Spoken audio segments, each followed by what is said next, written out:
Hey guys, and welcome to another edition of What I'm Watching. My name's Nick, and today I'm here to talk to you about a movie called Frankenstein's Army. I picked this up on Blu-ray over the Christmas holidays, and I finally got around to watching it. And I gotta tell you, it was a pretty kick-ass ride. I had read a lot of reviews of it, and I watched a lot of reviews of it, and a lot of people said it was like playing a video game. And yeah, I can see that. I mean, because the characters are continuously moving throughout the film and, they're dealing with obstacles and stuff like that. So it's set up like that as far as a video game goes, but it doesn't look like a video game. It's not like all CGI'd out and, so it's a very excellent film actually, and I'm going to talk to you about it a little bit. It was directed by a guy named Richard Rappahorst. I'm probably mispronouncing that. It was released in 2013, and it was released by Dark Sky Films, who have released a lot of really good movies lately. Among those, the film Stitches, which I'll talk about another time. So anyway, Frankenstein's Army. Let's get right to it. The actor that played Victor Frankenstein was Carl Roden. And he was awesome as Frankenstein. I mean, he really just pulled it off and added a more sinister layer to the character that you haven't seen in other films. And I really appreciated that from this. It was filmed in the Czech Republic, actually, because on the box they actually gave thanks to the Ministry of Culture of the Czech Republic. So I thought that was very interesting, because I was trying to figure out where it was filmed. I thought it was Russia, because there's a lot of Russian accents and the characters are Russian, but no, it was the Czech Republic. So the effects were done by Unreal. I'm not too familiar with those guys, but they did a kick-ass job.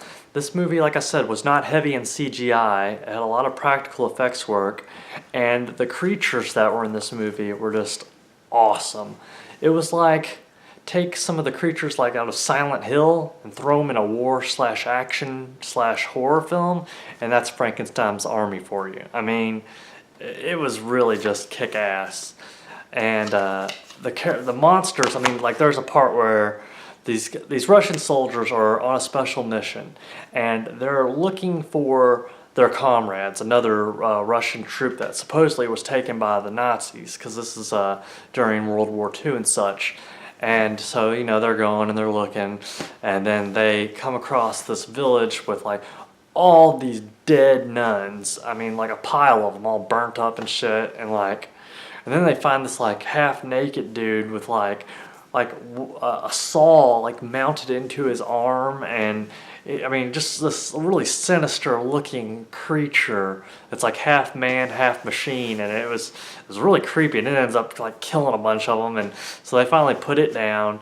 So they're like, okay, we're trying to find our comrades. Well, then they find out, lo and behold, it was actually a secret mission, and one of their fellow soldiers was jamming the radio signal, so they couldn't leave, because they were there to actually find Victor Frankenstein, because they were curious about the work he was doing and wanted to capture him so they could take him back to Russia and use him and his ideas for their army.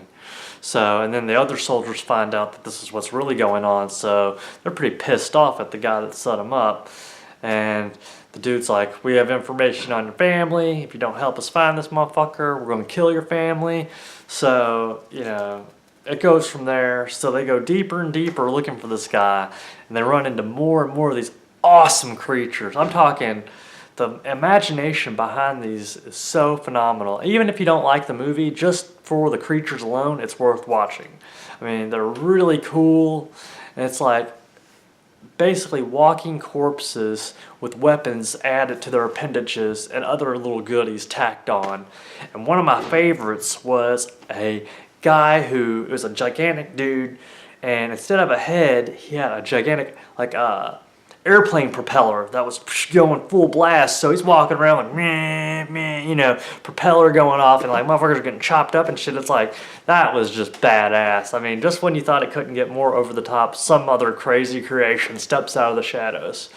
And let's see, what else can we talk about here? It fits into several genres. It's an action movie, it's a war movie, and it's a horror movie. It also has comedic aspects to it, a lot of comedy sprinkled in, dark humor. When they capture some Nazis, and one's this little Nazi kid, and they're like, okay, we want you to go down in that hole and tell us what's down there. The kid's like, nein, nein, and then the other dude's like, come here, you little bastard. I mean, it was pretty hilarious. He's like, and I think you guys would appreciate the dark humor that's sprinkled in here. The storyline was cool. It was a nice spin on Frankenstein. Good to see him doing some other work, And actually, I was kind of confused. I think it's actually Frankenstein's son, because the character of Victor Frankenstein in this one makes several references to his father playing around with puppets, talking about the corpses, and that he finally did something proper like. The effects were top-notch, lots of cool creatures, tons of gore, very heavy on the gore. The movie starts out like the first 20 minutes, I really wasn't sure what to expect. It started a little bit slow, and but once it picked up and really started raging, it raged all the way through till the end. And, I'm not a horror snob, but if you're looking for some deep philosophical meaning in this film, then you're probably not going to like it. But if you just want to relax and watch a good, entertaining film, give it a watch, Like I said, the movie is Frankenstein's Army. The Blu-ray, it had special features. It has a making of segment. It's got a creature spot segment, and it's got some trailers on it. And I picked up the DVD for like $8. I mean the Blu-ray for like $8, I think, on Amazon. So, it's not an expensive purchase. But Frankenstein's Army, I highly recommend it. Again, this right here is what you're looking for. And next time we will be talking about this film, Hidden in the Woods. It was released by Artsploitation, and it was the same company that put out Wither, which we talked about last time. So tune in next time and we will discuss Hidden in the Woods. I hope you all enjoyed this, and my name's Nick, and I'll see you next time on What I'm Watching.